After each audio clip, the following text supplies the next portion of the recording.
Before we end the interview, and again, thanks for coming on nicely. I forgot about this, but the Knicks make a trade for Cam Reddish. What did you think about that trade overall? Were you shocked? I mean, what was your reaction to it? I mean, that's a really good free agency pitch to Zion Williamson. I will say that. But I was surprised that Atlanta gave up so little, right? I mean, I guess they were really not feeling him within that locker room.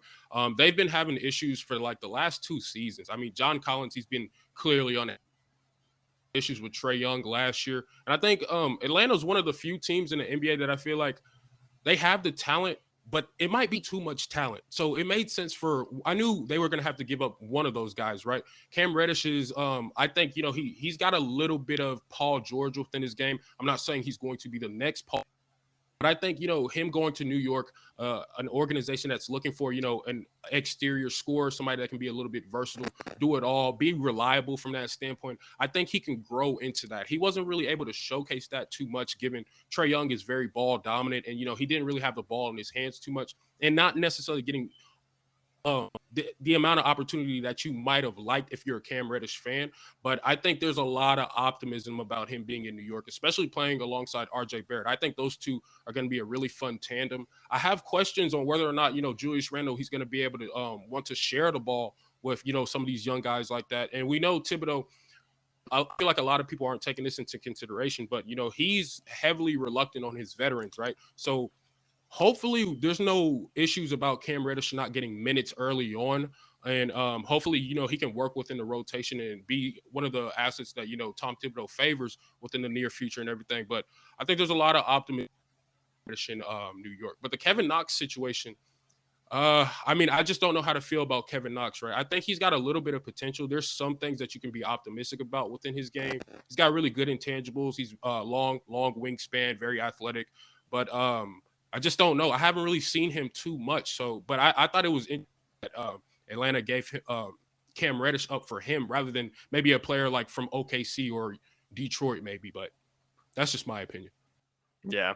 And I was a little surprised too by the trade, but I felt like Atlanta, they had to probably trade one of those guys. And of course, Cam Reddish. They definitely don't want to trade Trae Young. They definitely probably don't want to trade John Collins either. So we'll see what happens there. But again, They thanks for didn't do a great job in terms. I didn't mean to cut you off, but they didn't do No, a you're great good. job in terms of just identifying their talent, right, and their worth, right. They booked up a lot of guys this offseason, and now they're starting to regret that. But hopefully Atlanta can make a turnaround. I thought last year they overachieved. I didn't actually a contending team in the Eastern Conference. And we even saw that a little bit with the New York Knicks. They played really hard in the regular season, but come postseason, they just laid an egg. Didn't have a lot of offensive power within the organization and things of that nature. And I think Atlanta, they kind of drew they drew a good card, right? The New Knicks, their issues.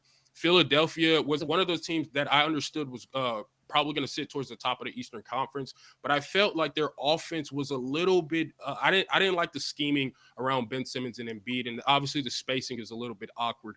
But yeah, I mean, unfortunately, the Sixers, I beat themselves more than the Atlanta Hawks beat these Sixers. If I'm being quite honest, I think a lot of people forget that there was games where Joel Embiid and Steph Curry were the only ones that scored in the second half. They blew an 18-point lead. I think they blew a 26-point lead as well. I mean, if you just clean up your act within those games, you probably win 4-2.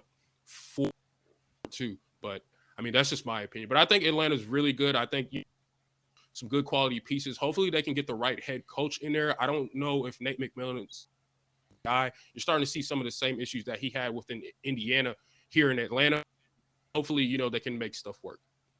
Yeah, we'll see what happens. And again, there's a lot of basketball left to be played.